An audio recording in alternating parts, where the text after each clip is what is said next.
شادی کے بعد ہر انسان کو نرینہ اولاد کی چاہت، رغبت، شوق، طلب بہت زیادہ ہوتی ہے۔ ہر شادی شدہ انسان یہ چاہتا ہے کہ میری نرینہ اولاد ہو جائے۔ اگر اس کی اولاد نہیں ہوتی، 1 سال گزرنے کے بعد وہ پریشان ہو جاتا ہے، وہ ٹینشن میں آ جاتا ہے، ڈپریشن میں آ جاتا ہے، انزائٹی کا شکار ہو جاتا ہے۔ لیکن دوستو، ایسا نہیں ہوتا کہ شادی شدہ انسان 5 دن کے بعد ڈپریشن میں آ جائے، 5 مہینے کے بعد ڈپریشن میں آ جائے۔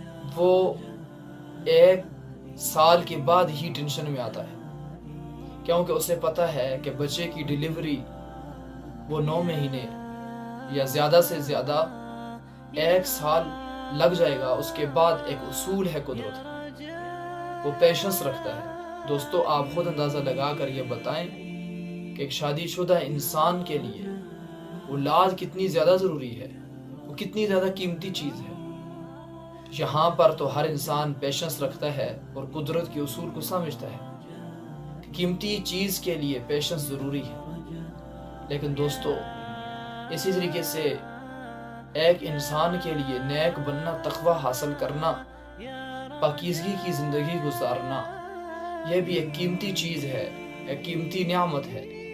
اس کے لیے بھی پیشنس رکھنا چاہیے۔ لیکن یہاں آ کر ہم پیشنس نہیں رکھتے ہیں، یہاں آ کر ہم بڑے جلد باز بن جاتے ہیں، جلدی مچاتے ہیں، بے صبری دکھاتے ہیں۔ دوستو، کروڑوں روپیہ آ جائے، لاکھوں روپیہ آ جائے، اس کے لیے پیشنس ضروری ہے۔ لیکن یہاں پر بھی آ کر ہم بڑی بے صبری دکھاتے ہیں۔ تو ہم یہاں پر کیوں نہیں سمجھتے قدرت کے اصول؟ یہ ساری کائنات اللہ رب العزت نے صبر کے ساتھ جوڑی ہوئی ہے۔ جلد بازی میں یہاں کوئی کام نہیں ہوتا۔